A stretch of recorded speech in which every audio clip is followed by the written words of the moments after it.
It's no longer a question that Arsenal are really looking to replace Pierre-Emerick Aubameyang in there for you as a player who goes by the names of Nketiah and Lacazette.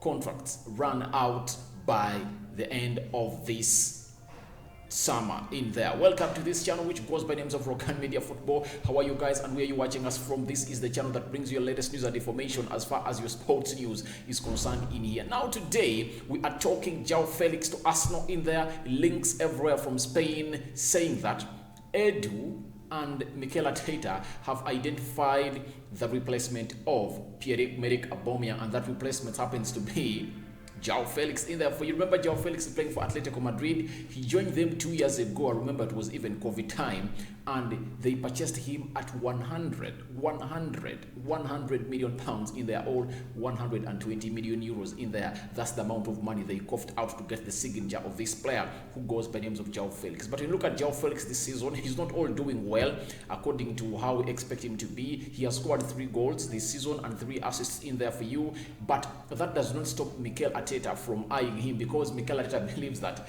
he suits well into his system. Because when you look at a player like Lacazette, he's being changed into a deep-lying centre forward in there for you to create space for the likes of Emily Smith-Rowe, Bukayo Saka and Martinelli to find in scoring positions. And when you see him, most of the games, he is not so much into scoring. Him scoring a goal is an option for him, but the first option is to see to it that these other Arsenal players do really get chances to really score those goals in there. And you see him feeding them a lot. And when you look into that game of a team which goes by the names of Watford, he really had 2 assists onto his name. That goal, that back heel for a player who goes by the names of Bukayo Saka, and that pass that found Martinelli, and Martinelli hit the ball into the upper corner of the goal in there. So that is a man who goes by names of Lacazette in there for you. He's trying to do the best at Arsenal, because when you look at what Arsenal is having, they're really so much into much trouble. Because when you look at all the players that they're having,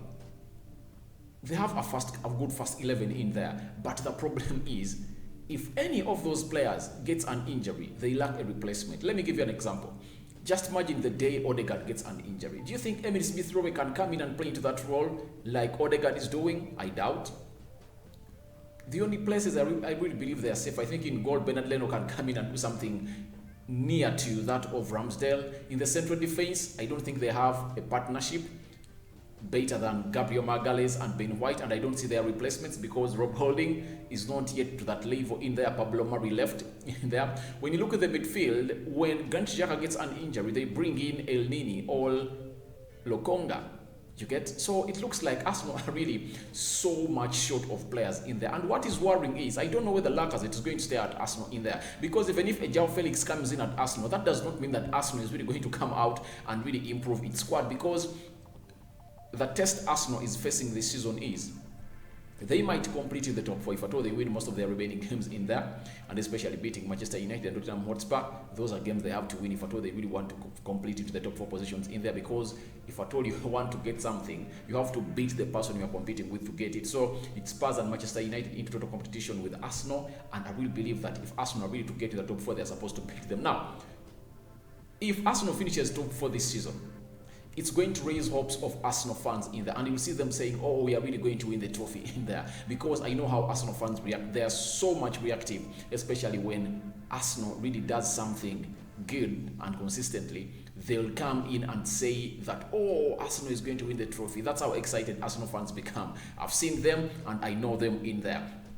So that means if Arsenal wins the top 4, if Arsenal finishes in the 4th position of the Premier League, they'll go to the Champions League. And that means it's going to raise hopes of these players of a team which goes by names of Arsenal in there. And it's going to be a different league altogether, or different season altogether, because they'll be playing in the Champions League, Premier League, FA Cup and Carabao Cup in there. And now those are 4 tournaments in there. That means they won't get enough time to rest, and they'll need to have some good players. That's why João Felix coming in at Arsenal is good, but is Lacazette going to stay? Because if I told you bring in João Felix, it's a good signing in there.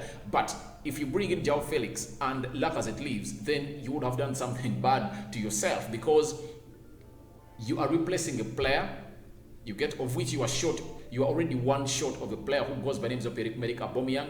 That means if at all Lacazette go, you're supposed to bring in 2 centre forwards in there, and I don't know whether Arsenal can really get in 2 centre forwards of the quality of João Felix in there for you. The big question is, how much will Atletico put up here, all put up on the head of João Felix? That's the big question in there, and I don't know what you people think about it, because he was bought at 120 million euros from Benfica 2 years ago, and he came in here and he has not yet met the price that he was really bought at. And I really believe that if Atletico are to sell him, they are really going to make a very big loss, because the best Arsenal can really get them is like 70 million pounds. And if at all they can't really get that money, what Arsenal will do, Arsenal will go to Rio Betis and tell them, all right, we are interested in Alexander Isak, and they'll get Isak because Isak is buying close to 70 million, you get? So it's having lots of questions in there. But to me, what I think about João Felix is he will fit into the Arsenal squad because of his age, you get? João Felix is a very, very young man, and Arsenal is having a very young squad in there. João Felix is 22 years old. When you look at Ramsdale, same age bracket, Ben White, who else?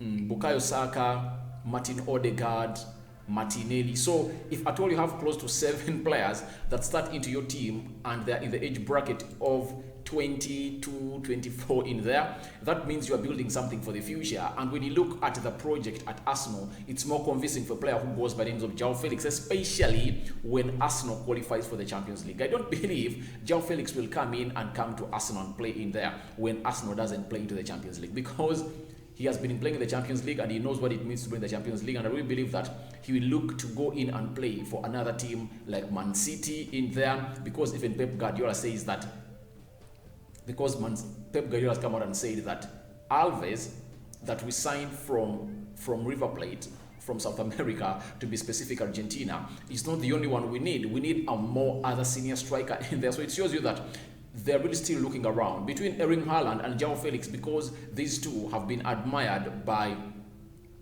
the manager who goes by the names of Man City in there. I really believe that Arsenal are really going to face it rough, especially when they don't really qualify for the Champions League.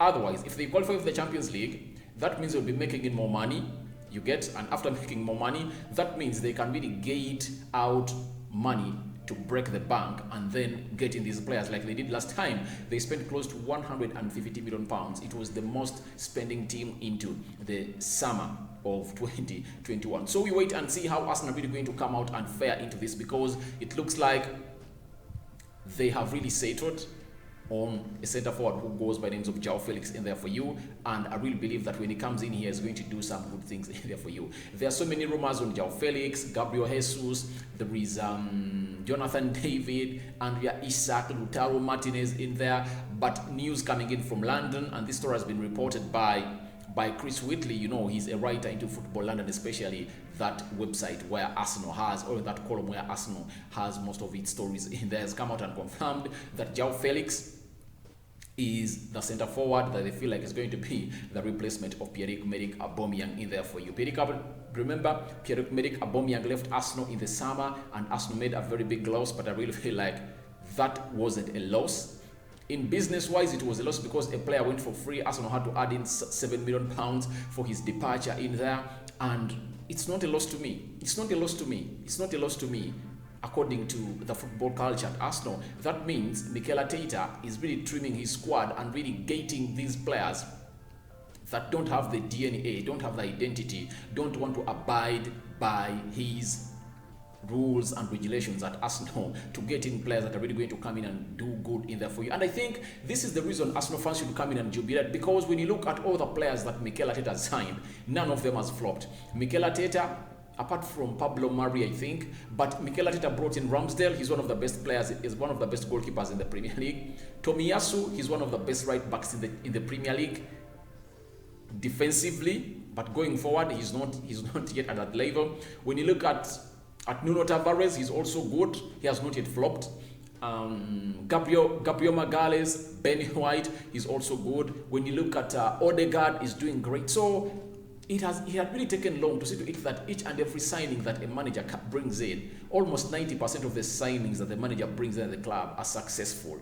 And this is the same thing that's happening to a team which goes by the names of Arsenal. So kudos to a man who goes by the names of Mikel Arteta, and that should give Arsenal a very big sign of confidence that on whoever center forward Mikel Arteta is going to settle on, Arsenal are really going to be into a better position of really getting results from this player in here. Thank you guys for watching in. That's what I had for you. It's Rokani Media Football. João Felix admired by both Mikel Arteta and Edu, and he has been identified as the replacement for Pierre-Emerick Aubameyang. Is he going to be Arsenal's new number 9? All that and more into the comment section below. Feel free to tell me about what you think about João Felix being admired by Mikel Arteta and Edu, and do you think he is going to be the new